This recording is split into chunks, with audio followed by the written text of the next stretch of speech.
السلام علیکم ورحمۃ اللہ وبرکاتہ۔ تو شروع کرتے ہیں ہم آج کا سبق نمبر 3، جو پہلا سبق تھا جس میں نے الف سے لے کر دال تک سکھایا تھا۔ اس کے بعد سبق نمبر 2 میں نے دال سے لے کر ضاد تک سکھایا تھا، اور آج سبق نمبر 3 ہے۔ آج ہم ضاد سے آگے سیکھیں گے۔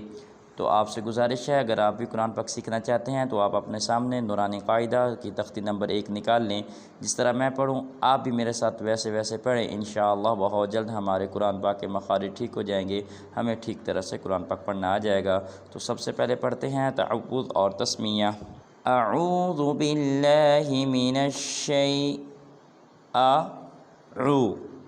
اعوذ باللہ من الشیطان الرجیم۔ بسم اللہ الرحمن الرحیم۔ جو آج کے سبق کا ہمارا پہلا حرف ہے، جہاں سے سبق شروع ہو رہا ہے، وہ ہے قا۔ ذرا غور سے سنیے، قا۔ ایک لفظ ہوتا ہے تا، جو با کے بعد آتا ہے۔ ایک لفظ ہوتا ہے تا، جو ضاد کے بعد آتا ہے۔ ان دونوں میں فرق رکھنا ہے، ایک ہے تا، ایک ہے تا۔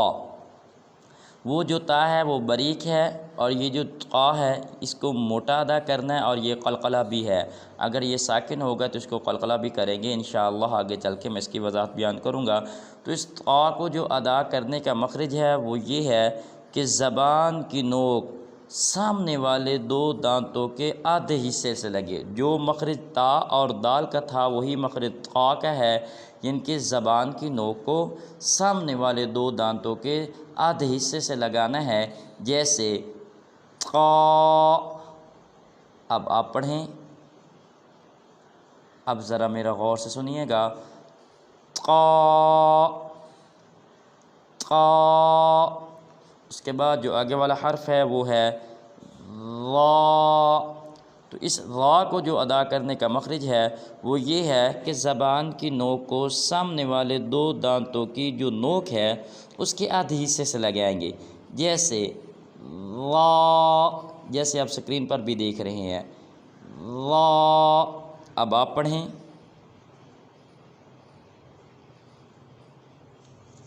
را۔ اس کے بعد جو آگے والا حرف ہے وہ ہے عین۔ تو اس عین کو جو ادا کرنے کا مخرج ہے وہ یہ ہے کہ یہ عین حلق کے درمیان والے حصے سے ادا ہوتا ہے۔ پہلے میں اس کی وضاحت کر چکا ہوں کہ حلق کے 3 حصے ہیں، ایک شروع والا، ایک درمیان والا، ایک آخر والا۔ جو عین ہے یہ حلق کے درمیان سے ادا ہوتا ہے، جیسے عین۔ اس کے بعد آگے والا حرف ہے وہ ہے غین۔ تو اس غین کو جو ادا کرنے کا مخرج ہے وہ یہ ہے کہ یہ حلق کے شروع والے حصے سے ادا ہوتا ہے۔ پہلے میں نے بات کر دی ہے کہ حلق کے 3 حصے ہیں، شروع والا، درمیان والا، آخر والا۔ تو یہ جو حلق کا شروع والا حصہ ہے نا، منہ کی طرف والا، جیسے آپ سکرین پر بھی دیکھ رہے ہیں، وہاں سے غین ادا ہوتا ہے۔ اس غین کو موٹا بھی ادا کرنا ہے، جیسے غین۔ اب آپ پڑھیں، اب ذرا میرا غور سے سنیے گا، جیسے غین۔ اس سے پیچھے جو ہم نے حرف پڑھے ہیں تا اور ضا، ان کو بھی موٹا کرنا ہے اور غین کو بھی موٹا کرنا ہے۔ اس کے بعد آگے والا حرف ہے وہ ہے فا۔ تو اس فا کو جو ادا کرنے کا مخرج ہے وہ یہ ہے، جو ہمارے ہونٹ ہیں اوپر والا اور نیچے والا، ان کے تری والے حصے کو ملانا ہے۔ ہونٹ کے 2 حصے ہوتے ہیں، ایک تری والا، ایک خشکی والا۔ جو فا ہے جب اس کو ہم ادا کریں گے تو تری والے حصے کو ملائیں گے، جیسے فا فا۔ اب آپ پڑھیں، اب ذرا میرا غور سے سنیے گا، جیسے فا، جیسے آپ سکرین پر بھی دیکھ رہے ہیں۔ اس کے بعد آگے والا حرف ہے وہ ہے قاف۔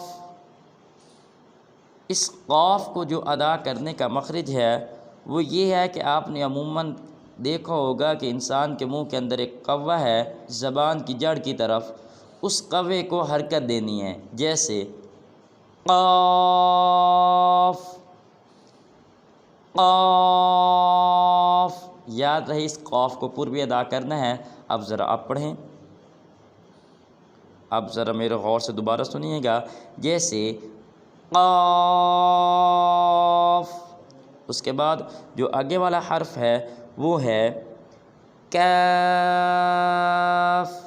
اس کاف کو جو ادا کرنے کا مخرج ہے وہ یہ ہے کہ جہاں سے قاف ادا ہوتا ہے اسی جگہ سے ذرا منہ کی طرف ہٹ کر وہاں سے کاف نکلتا ہے، جیسے کاف۔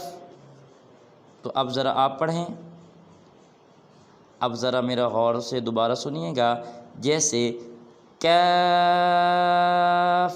یاد رہے قاف اور کاف میں فرق رکھنا ہے، کیونکہ وہ ہے قاف جو فا کے بعد آتا ہے اس کو پر ادا کرنا اور وہ قلقلہ بھی ہے، اور جو یہ کاف ہے یہ باریک ہے اور یہ قلقلہ نہیں ہے، جیسے کاف۔ اس کے بعد آگے والا حرف ہے وہ ہے لام۔ تو اس لام کا جو مخرج ہے وہ یہ ہے کہ زبان کی نوک کو سامنے والے 4 دانتوں کے مسوڑوں پہ لگانا ہے، جیسے لام۔ اب ذرا آپ پڑھیں، اب ذرا میرا غور سے سنیے گا، جیسے لام لام۔